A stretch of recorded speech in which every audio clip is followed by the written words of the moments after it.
Good day! In this video, me and my groupmates will discuss about the recruitment and selection. I am Rosalyn A. Santos, together with I am Jaisel Ann Manalastas. I'm Marie Janine David. Recruitment and selection are complementary tasks that must be carefully undertaken if they are to contribute to achievement of the HR objectives. Many of the difficulties encountered in the management of human resource may be traced to faulty recruitment and selection. This should not be, so if only the one assigned to perform those tasks is well versed with effective recruitment and selection. Isang helpful task for successful and suitable management for HRM. You must be careful in execution of tasks because the effectiveness depends on you. Let us know more. What is recruitment? Recruitment is the process of actively seeking out, finding, and hiring candidates for a specific position or job. The recruitment definition includes the entire hiring process from inception to the individual recruit's integration into the company. Recruitment is a process or paghahanap at pagkuha ng mga candidates para sa particular na posisyon or work. The process were from choosing to training the possible candidates. Prerequisites to effective recruitment. An organization must also have identified key result areas for each of its various jobs. Key areas are useful in setting objectives and are an important part of a recruitment strategy. For the new recruit, key areas are outputs expressed in terms of quality, quantity, time, or cost. An example of KRA is the number of units a new recruit must produce per day. Knowledge of the KRAs will provide the recruiter with the right perspective in recruitment activities. KRAs is a short list of overall goals that guide how an individual does their job or general achievement and progress goals for an organization or one of its divisions. Factors affecting recruitment. The extent and intensity of recruitment efforts vary from organization to organization. These efforts will depend on various factors which are as follows. Size of the organization or sukat or kung gaano kalawak at kalaki ang isang organisasyon. Number 2. Employment condition in the community where the organization is located. Conditions ng mga pagtatrabaho sa isang komunidad ng isang organisasyon. Number 3. The effectiveness of past recruitment efforts. Ang pagiging epektibo ng mga nakaraang pagsisikap sa recruitments. Number 4. Working conditions, salary, and benefits package offered by the organization. Or, ang conditions sa pagtatrabaho, sweldo, at mga benepisyo na inaalok ng isang organisasyon. Number 5. The growth of the organization or paglago at pagsulong ng isang organisasyon. Organizations with a large number of employees will have to spend more time, effort, and money than one with only a few employees. Recruitment effort will be intense if the demand for labor in particular area is higher than the available supply. Progressive companies like San Miguel Corporation are expected to spend less efforts in attracting qualified applicants. Because in a corporation with a huge number of employees, it is more difficult to sort and assign number of employees in every section. Process of recruitment. Number 1. Preparation of HR plan. Number 2. Keeping contact with recruitment sources inside and outside the organization. Number 3. Manager notifies HR department about the job opening that needs to be filled. Number 4. The recruitment officer and the manager review the job description and job specification of the job to be filled. Number 5. Internal sources are checked. Number 6. External sources are contacted. Number 7, candidates are selected. And number 8, evaluation of the effectiveness of the recruitment efforts. A thorough understanding of the job descriptions and job specification of the job to be filled will help the recruiter and the manager make intelligent decisions about recruiting the right persons. This is true even if the organization is not currently recruiting. In this manner, various sources can provide qualified applicants in a short notice when the need arises. The sources of recruitment. There are two general sources of recruitment the organization can tap. Number 1, the internal sources, and 2, the external sources. Internal sources. The internal sources of recruitment include the following: present employees, friend of employees, and former employees. The use of internal sources offers some advantages, which are as follows. The internal applicants are already well known to the organization. Their performance records are easily obtainable from their units. If they are new in their jobs, they can be observed over a period of time, and evaluation of their potential and specific job behaviors can be made. So, internal sources is the people inside the organization which may be the bridge and source of a future candidate for the job. These internal applicants is easy to check and know, not just their backgrounds, but also their behavior, skills, and knowledge. Internal recruitment provides added motivation to employees to do a good job, for them to motivate more, to be promoted, and improve their skills, attitude, and job. Internal applicants already know the organization and most probably also the job vacancy. False expectations about the organization and the job are eliminated. It is generally cheaper and a faster means to fill vacancies because the organization will get a candidate inside the organization that they already know and observed. Internal recruitment has also some disadvantages. They are the following. It may generate infighting among the rival candidates for promotion. It will cause an environment inside the organization where the employees sees each other as opponent.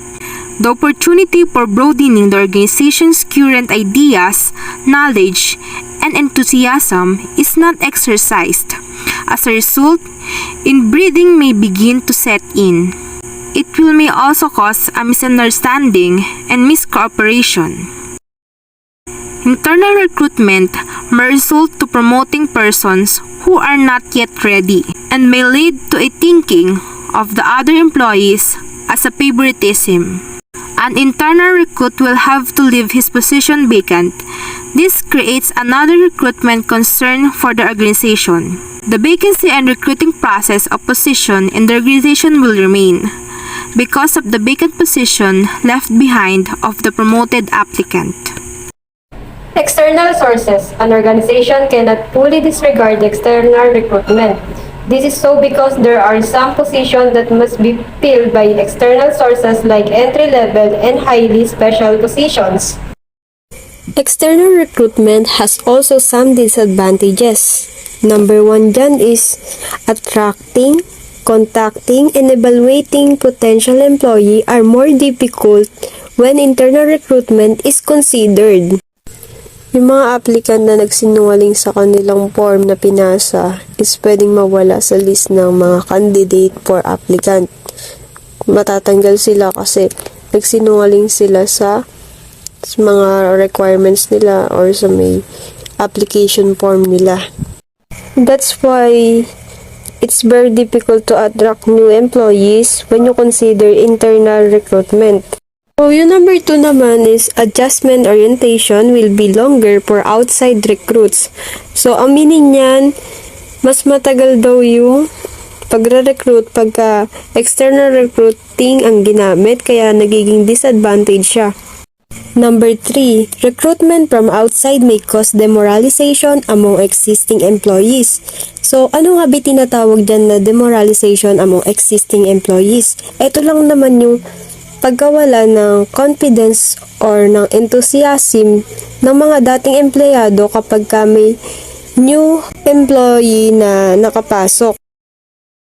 The external sources of recruitment consist of the following. Number 1 is advertising. Ito daw yung the most popular mean in recruiting through advertising. Yung mga empleyado daw nagpo-post ng advertisement for a job opening in the newspaper, magazine, television, radio, and leaflets. Radio and television can quickly put on air an advertising message, but repeating the message several times is important to be made effective. Magazine may be effective if the job opening jive with the interest of their special audiences. Employment agencies. Employment agencies are useful in the recruitment and screening of applicants. A certain fee is collected from either the applicant or the employer. Ito daw is common employment agency para sa mga nag-a-assist ng mga nag-a-apply ng trabaho sa abroad. And ang iba daw dito is nag-a-advertise ng mga activities nila in local newspapers. Campus recruiting. The usual targets are graduating students. Those with potential are subject to preliminary interviews.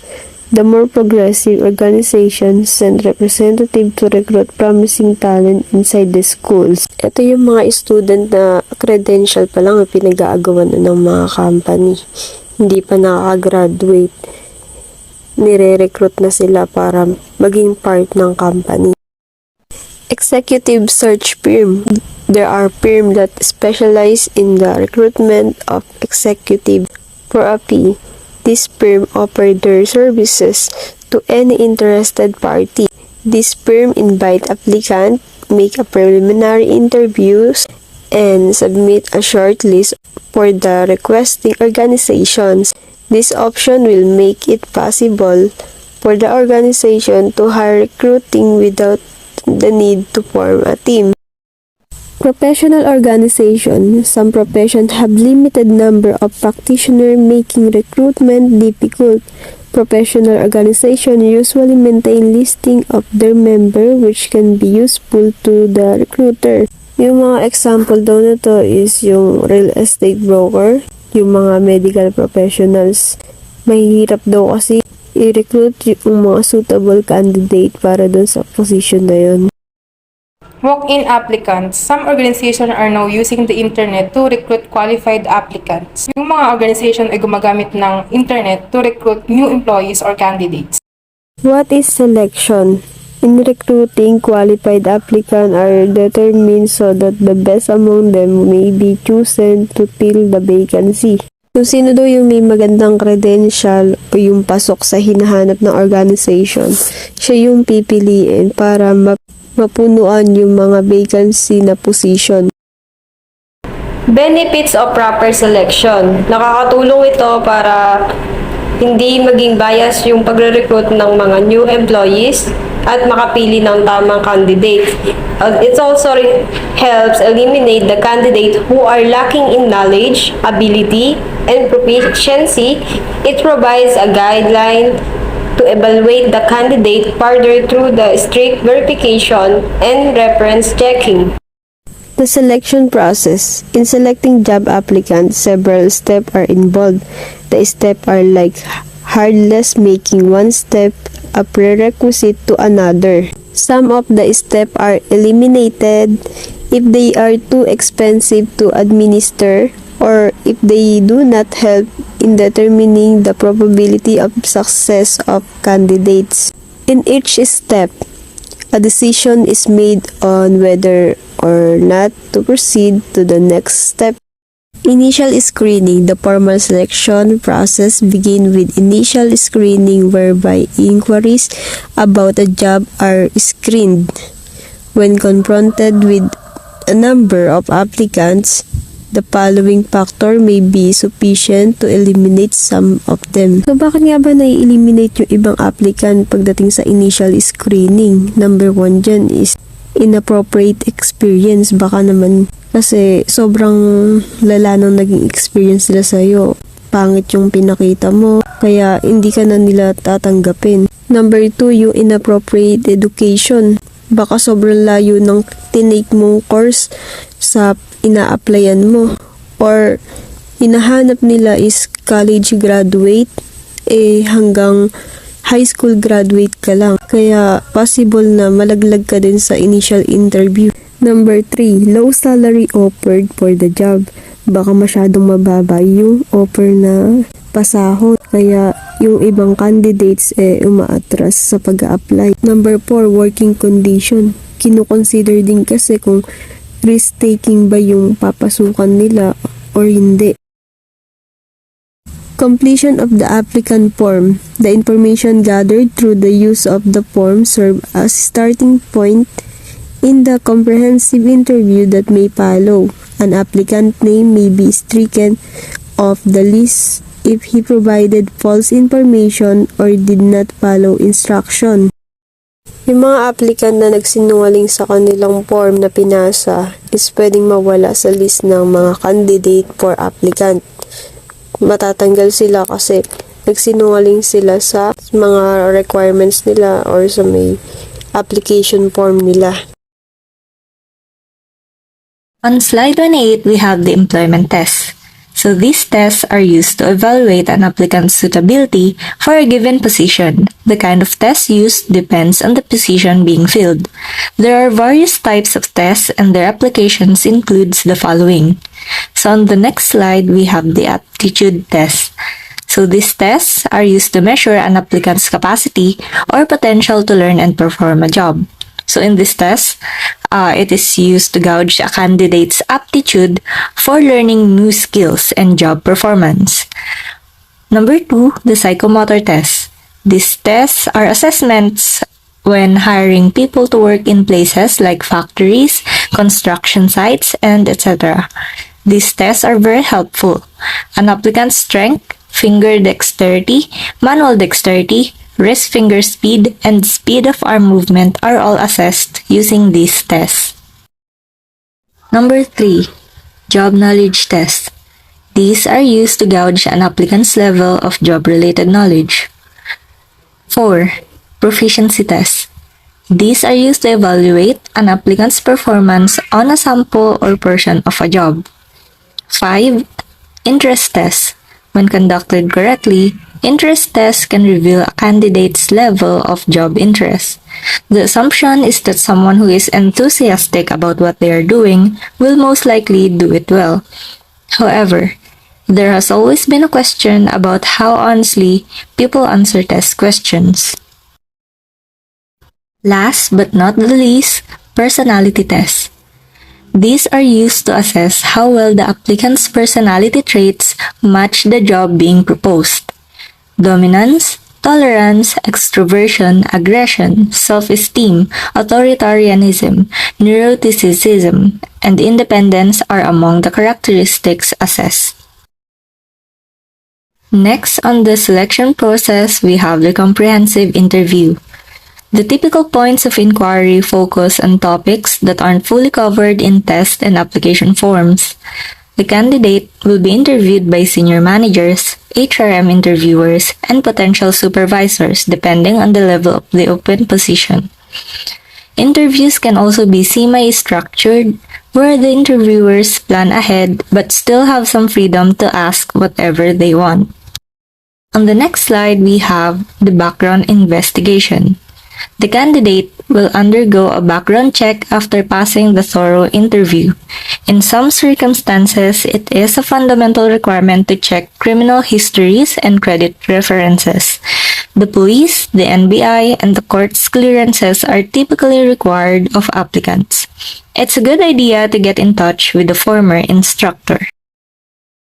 For the physical examination, for instance, some positions require candidates to have 20/20 vision, but hiring professors for teaching positions exempts them from this requirement.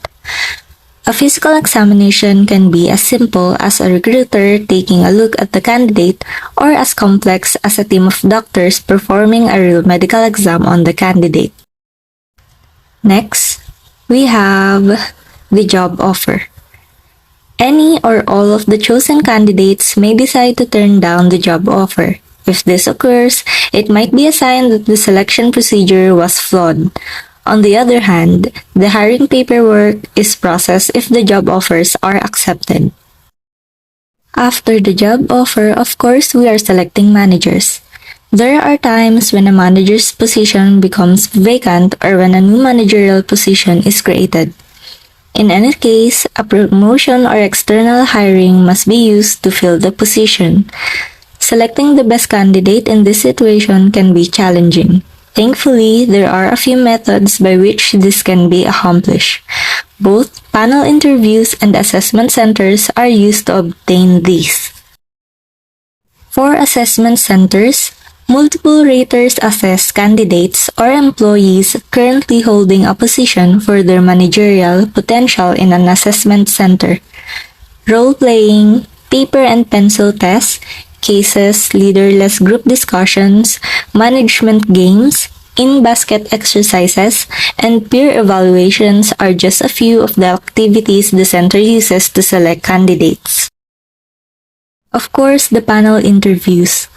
Assessment centers can be substituted with an interview conducted by a panel. The panel's goal is to produce a description of the candidate's prior actions in circumstances that are comparable to those of the proposed management positions.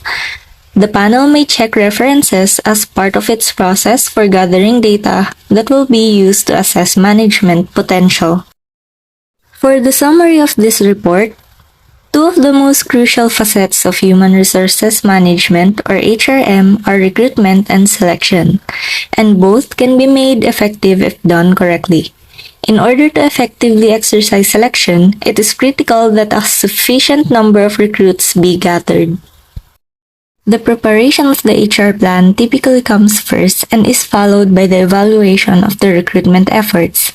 Recruitment is a process with several steps, depending on a variety of variables including size, employment conditions in the community, and working conditions. The extent of recruitment activities varies from organization to organization.